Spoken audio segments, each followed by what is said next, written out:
Olá pessoal, bem-vindos a mais um episódio de Mil Crimes. Hoje, como é um mini episódio, sou somente eu, a Bruna, então vamos pro caso de hoje.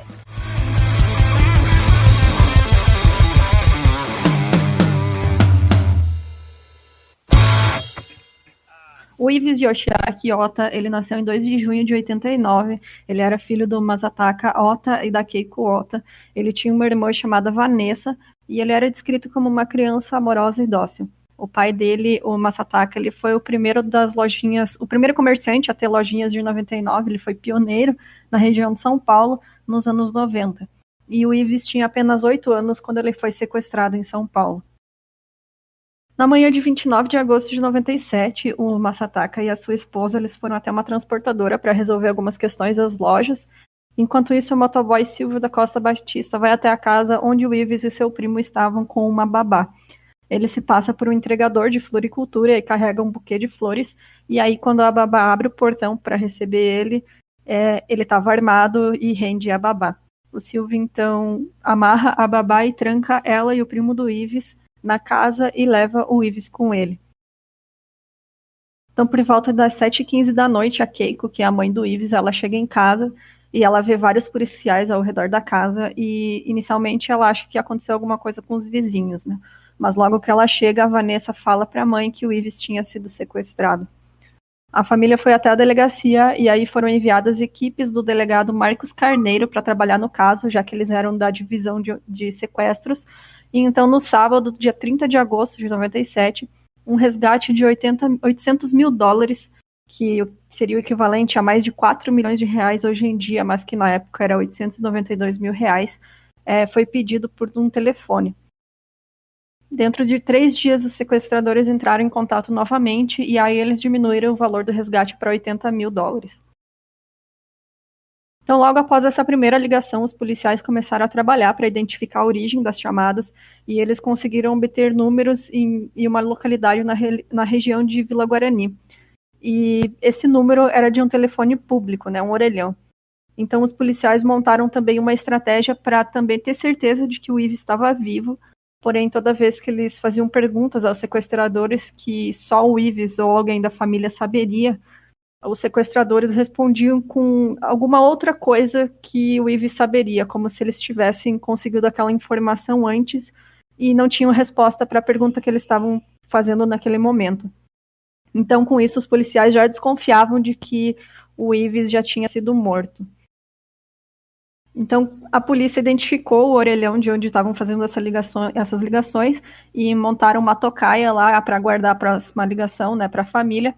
Então, quando eles estavam lá esperando, eles encontraram o Silvio, que estava ligando para a família do Ives naquele momento. Ele tenta reagir, mas ao chegar na delegacia, ele decide colaborar. Ele já tinha passagem pela polícia por roubo e outros crimes, e aí ele falou que ele tinha raptado o Ives, mas tinha entregado ele a Paulo de Tarso e não sabia onde a criança estava. O Paulo de Tarso Dantas era um policial militar que trabalhava como segurança para os comerciantes na rua que ficava a loja do pai do Ives, né? Os comerciantes pagavam uma quantia mensal para um grupo de policiais fazer essa ronda e tal, e todo dia eles passavam por lá. Então, eles eram como seguranças particulares daquele grupo de comerciantes, daquelas lojas, né? O Silvio negava sua participação no sequestro, até que a babá fez o reconhecimento e confirmou que ele é quem tinha sequestrado o Ives. E a polícia então descobriu que o Silvio, na verdade, esse não era o nome verdadeiro dele.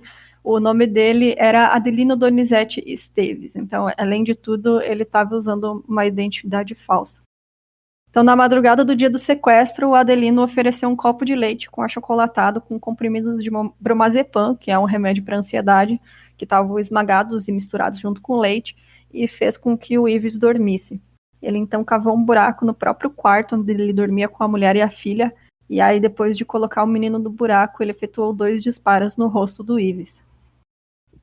Os policiais foram até a casa do Adelino e do Paulo, mas a princípio eles não encontraram nada.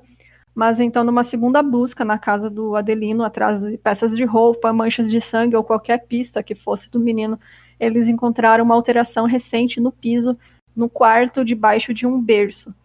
o piso foi retirado, então a cova onde o Yves ficou enterrado por 11 dias foi encontrada.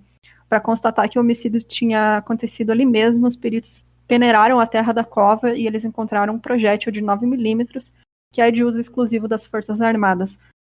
De acordo com o juiz, um outro PM chamado Sérgio Eduardo Pereira de Souza, que trabalhava também com o Dantas como segurança, ele foi cúmplice e também teria sido instigado pelo mentor do plano. O Paulo de Tarso Dantas e o Sérgio Eduardo Pereira de Souza, eles foram condenados por sequestro seguidos de morte. Como o Yves era menor de 14 anos, a pena foi acrescida da metade, né? Então, eles ainda foram condenados por ocultação de cadáver, totalizando 43 anos e 2 meses de prisão cada um. O Adelino Donizete Esteves, além de sequestro e ocultação de cadáver, foi condenado por falsidade ideológica e falsa identidade, e ele foi condenado a 45 anos e 6 meses de prisão. Porém, né, a nossa Constituição diz que ninguém pode ficar preso por mais de 30 anos, mas claro que existem, né, aqueles recursos todos que a gente já viu em outros casos. Porém, nesse caso, todos os condenados já estão cumprindo o regime semiaberto. Por que então eles desistiram do sequestro e mataram o Yves? Porque um menino, quando chegou na casa, ele reconheceu imediatamente o Paulo de Tarso, porque ele havia visto ele naquela mesma manhã, na rua onde ele fazia a segurança das lojas, ele tinha visto o Paulo sair de uma viatura e reconhecido ele. Aí quando ele chegou na casa, ele olhou para o Paulo e falou: você é o segurança do meu pai. Então o Paulo mandou o Adelino matar o Yves porque ele havia sido reconhecido. O Masataka, que é o pai do Yves, ele conta que passou anos se culpando pelo que aconteceu com o filho, mas depois disso ele passou a lutar por justiça e perdoou os sequestradores e assassinos do seu filho. Ele fez isso no programa do Fantástico, que eles tinham um quadro de pessoas perdoando umas às outras, e ele disse que quando viu uma pessoa perdoando um criminoso, né, uma vítima perdoando um criminoso, ele disse que ele precisava daquilo também, que ele só encontrou a paz quando ele deixou de sentir ódio. Ele também levanta a bandeira de prisão perpétua para crimes hediondos, porque ele diz que acredita que os crimes precisam ter penas mais duras, e ele afirma que é contra a pena de morte, né, que ele acredita somente que as pessoas têm que ficar presas a vida inteira. Então, em setembro de 97, os pais do Yves, eles fundaram o Movimento da Paz e Justiça Ivisota, que é uma ONG para a promoção da paz, e aí que também que o Masataka, ele faz toda essa luta por justiça também, né? Então, em 10 de outubro de 99, foi inaugurada a Praça Ivisota, na Vila Carrão, que é o local onde ele foi sequestrado, e em agosto de 2017 foi inaugurado o Parque Ivisota, que fica no Jardim Morumbi. Então é isso, gente, esse é o caso de hoje. Foi um caso muito famoso na época, porque é muito raro que crianças sejam sequestradas, porque, como eu disse, o próprio delegado desse caso, ele conta que é o caso que mais chocou ele na carreira dele, porque os próprios criminosos têm um código de conduta que é não envolver crianças em crimes, mas que essas pessoas foram tão cruéis que ignoraram até isso mesmo e acabaram matando uma criança. Se você tiver sugestão de caso, manda pra gente no Instagram ou no nosso e-mail, milcrimes@gmail.com. Se você quiser nos ajudar, entra lá no site, milcrimes.com.br, vai ter o botãozinho de apoio. E fiquem ligados que semana que vem tem um episódio grandão para vocês. Tchau e até a próxima.